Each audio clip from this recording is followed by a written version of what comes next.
fine. Do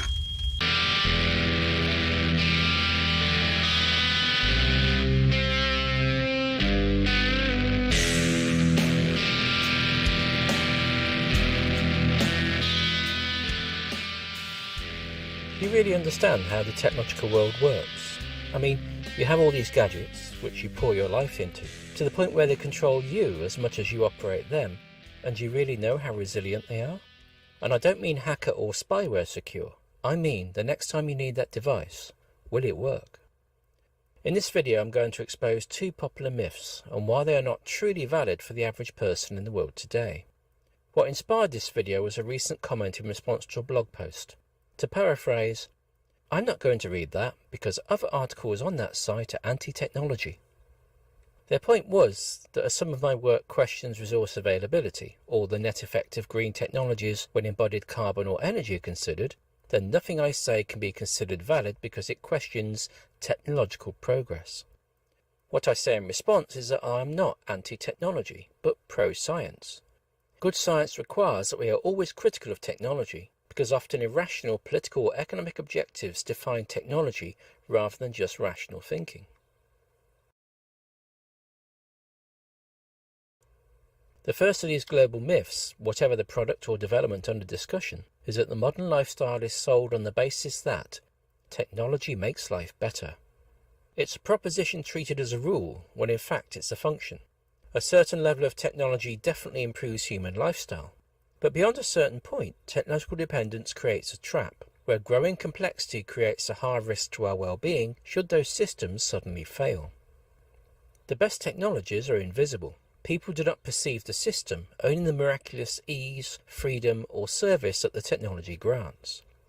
The whole point about modern technology, from cheap fast fashion clothes to electronic payments to food delivery, is that you do not question the sheer scale of the systems and economic relationships they rely upon.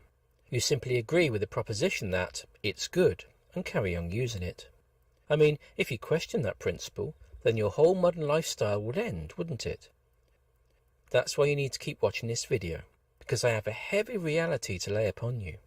The more reliant we are upon technology for our daily life, and the more seamless and invisible those technological systems become, the greater problem it poses for your well-being should that system suddenly unravel.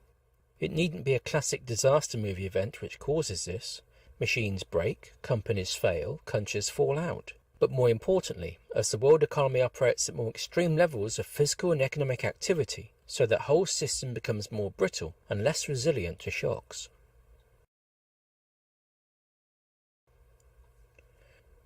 Technology must be tested in terms of how it is made, how it performs, and how performance varies under probable, yet uncommon conditions.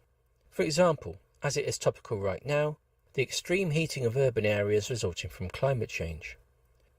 Those who follow my work will know that the experience of being outdoors has a great influence on my work, and that I really enjoy walking and if possible camping out in extreme weather, storms, floods, and winter cold. But there is one type of weather I do not mess with. Extreme heat. As I write this, Britain has just smashed historic temperature records and has started to catch fire. What is missing from the media debate, though, is the role that technological dependency, driven by the economic imperative of greater specialisation, productivity and control, has accentuated the risks of the urban lifestyle under the situation of extreme heat. Today, technology is not an evaluation of how to enhance our lives. It is variously an exploitative business model, a consumer fashion, or a brand-led cult, and combining all of these, a religion of affluence and consumption. What we're talking about here are so-called black swan or low-probability, high-impact events. Events that are likely, and even more so in the conditions of a warming climate, to trigger the disruption of our intertwined technological systems, but which are so relatively infrequent that when they occur, it pushes people, and especially the technology that enables their lives, outside of their everyday experience, amplifying the impact of those failures. There are many systemic flaws in modern society, interlocking processes which, because of the way they underpin systemic complexity, create a correlating risk of catastrophic failure when those systems are disrupted. From supply chains to critical minerals, any one factor may create a global crisis, such as the current cost of living crisis as a result of the war in Ukraine. It is possible to anticipate and plan to adapt to these crises, Practically though, it is far better to develop a less technological, simpler alternative that you can enact when such crises arise. One based on developing your skills to manipulate the resources around you, rather than creating yet another consumer market that extracts resources from your life, such as the popular cult of prepping.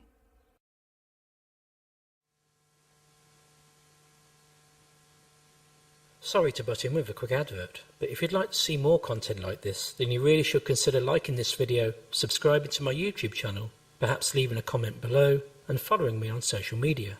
In today's digital analytics popularity contest, all that button pressing means something in this messed up world, and if we're going to challenge that, then we have to do our bit to whack the algorithms, supporting the kind of content we want to see by clicking on it.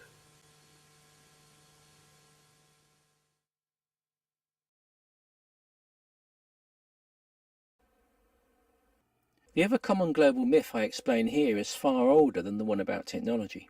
It's the popular idea, from industrialists to bright green environmentalists, that cities offer the best life to their citizens. For a globally affluent minority living the Western middle-class lifestyle, it may be possible to argue that, but only if you ignore the relative poverty or servitude that lifestyle enforces upon many others. In reality, from the archaeological evidence on the very first cities that emerged 5,000 years ago, to the gruesome conditions of the first industrial cities of England, to the typical lifestyle